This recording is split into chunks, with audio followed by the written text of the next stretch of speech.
Marketing is the buzzword in today's business world. Due to the umpteen number of choices that a customer has, good marketing is required for a product to capture the market. Marketing is all about controlling the demand according to supply. A good marketer is basically one that can not only create demand but also restrict demand as and when needed. For example, one set of marketers need to promote the sale of high-end SUVs, and on the other hand, another set of marketing strategists who probably work for an environment-conscious NGO are working towards restricting the sale of the same SUVs. But the common thread in the two is the fact that both have to study why there is demand for a commodity and either appeal or repel that sensibility. The demand factor, which every marketing strategist needs to understand, is essentially a core economic concept. And today we will be studying the law of demand.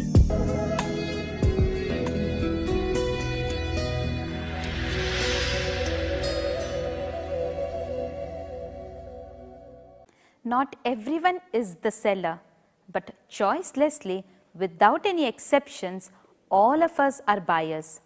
Buyers are the one who demand goods and services from the seller, and sellers are the one who supplies the goods and services to the buyers. Since we all are buyers, it is very important for us to reflect on what demand actually means. What is the law of demand and what are the exceptions to this law? So my dear friends, today I, Rajeshwari, am here to explore more on this topic together with you.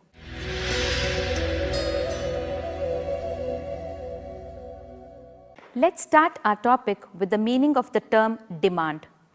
In layman's language, demand is a desire, a want, a wish or a need. Let's reflect on it. Does all our desires or wants actually becomes a demand? For example, beggar wishes to have a car and a beautiful big bungalow. Other things remaining constant, can this desire of his really becomes a demand? Answer is no.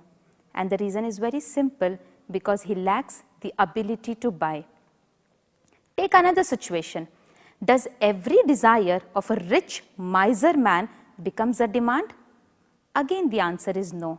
And the reason is he is able to buy but not willing to spend. These two examples are very clear to make us understand that desires backed up with ability to buy and willingness to spend can alone become a demand.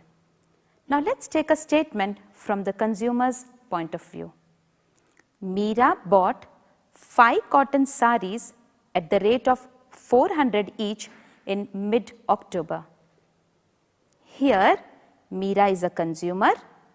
Bought means she has a willingness and an ability to buy.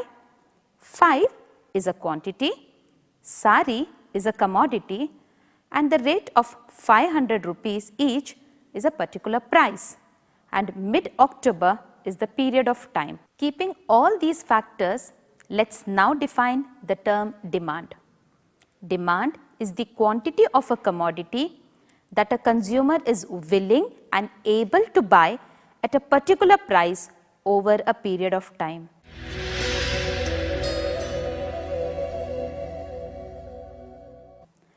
Now let's see what the law of demand means. We will study this topic under 5 headings. First, the statement of law. Second, the assumptions of law. Third, the demand schedule. Fourth, the demand curve. And the fifth, exceptions to the law of demand. Let's start with the first point. The law of demand states ceteris paribus, means keeping other factors constant, there is an inverse relationship between the price and the quantity demanded. In simple term, it means an increase in the price will tend to reduce the quantity demanded, and a fall in the price will lead to an increase in the quantity demanded. Now one may think there are many factors beside price which affects the demand. What about them? Let's see the law of demand statement again. There is a phrase called ceteris paribus, which means other things are equal or keeping other factors constant. In economics, we use this phrase very often. Let's listen to a joke. Once, a chemist, an engineer, and an economist were cast away in the desert island with no food and water. However, a can washed up the beach. Their delight was dampened when they realized that there was no can opener. They decided each should use his expertise to find the solution. The chemist searched and found certain minerals that, when mixed and heated, will burn through the metal. The engineer calculated the heights and the weights to drop rocks from the palm tree to break the can open. An economist sat on the beach, looked at the sea and pondered, assuming we had a can opener.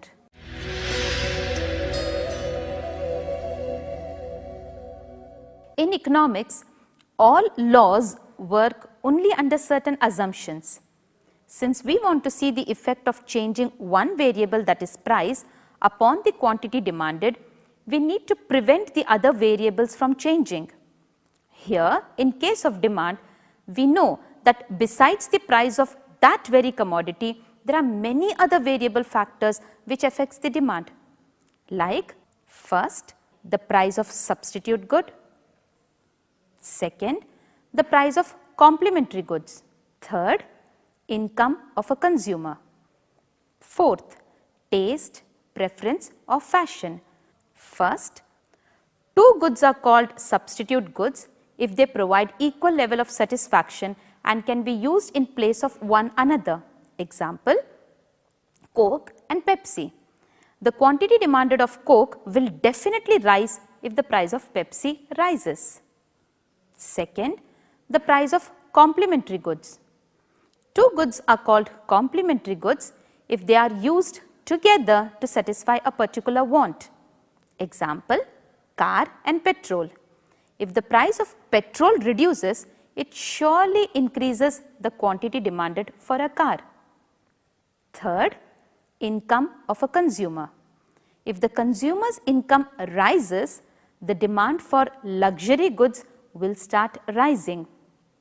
For example, as income rises, demand for branded shoes, watches, etc. will also rise, and the demand for inferior good will start falling.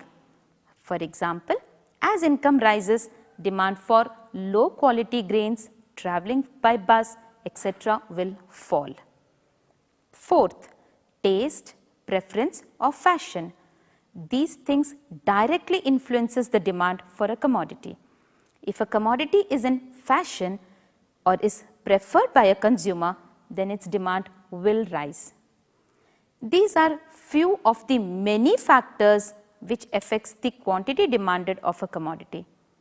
Hence, to see the effect of change in price of that very commodity on the quantity demanded, we assume all such factors not to change. That is, we assume price of substitute goods to be constant, the price of complementary goods to remain constant, taste, income, preference of the consumers to remain the same. Holding all the factors to be constant except price. Now let us understand the law of demand with a given table.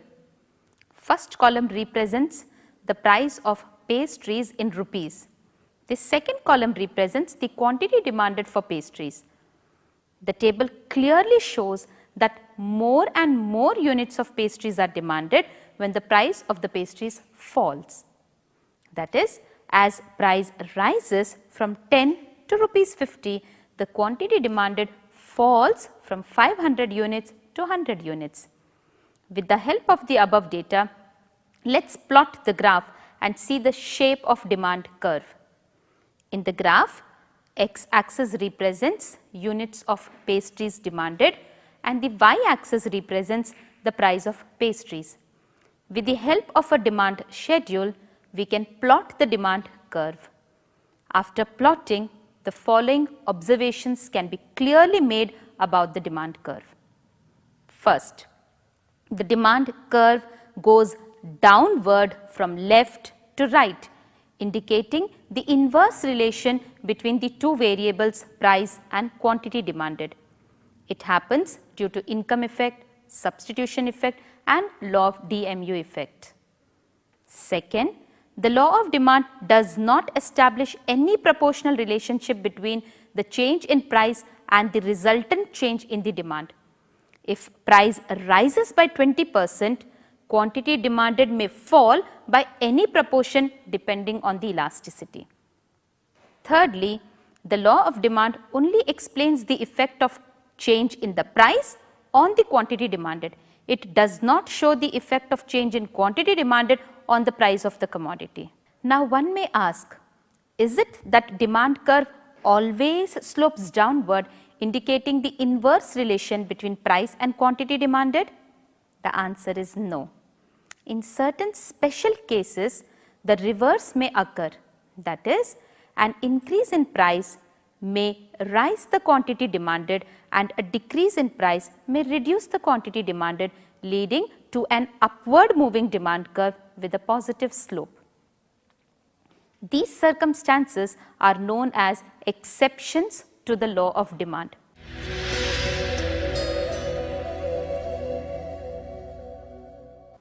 Few points of exceptions are: first, in the case of Giffen good; second, luxury or Veblen goods; third factor, illusion; fourth factor, fear of future change. In the case of Giffen good, in 19th century, an economist by the name of Robert Giffen claimed that when the price of bread increased in England, the poor families bought more of breads as they could not buy as much meat as before. Bread, being comparatively cheaper, was substituted for the meat even at its high price. Second, luxury or Veblen goods. There are certain goods which are called as prestige good or goods of ostentation. Such goods are purchased because they act as a status symbol and are used for the display of wealth. For example, diamond, antique paintings, BMW car, etc. So as the price of such good rises, the demand for them also rises. Third factor, illusion. In some cases, consumer relates the quality of the commodity with its price. Higher the price, better is the quality, and lower the price, worst is the quality. For example, some people firmly believe that roadside cheaper goods are of low quality than the same goods sold in the shop at a higher price. Same way, some people have this notion that goods sold with 40 or 50% discount is surely a defective good. Because of this illusion, at high price they buy more and at low price they tend to buy less. Fourth factor, fear of future change. If the consumer expects a change in government policy, shortage of goods or rise in the price in future, today his demand pattern will be different. For example, if one expects the price in future to rise, today at high price also he'll buy more. Same way, if he expects the price to be low in future, today at the low price also he tends to buy less. We see this happening with us so often. We postpone our purchases for Diwali to come as we expect the price to come down because of heavy discounts offered during that time. These are few of the exceptional cases when the law of demand gets violated and demand curve goes upward from left to right. Otherwise, in normal conditions and considering the given assumption, law of demand is universally applicable.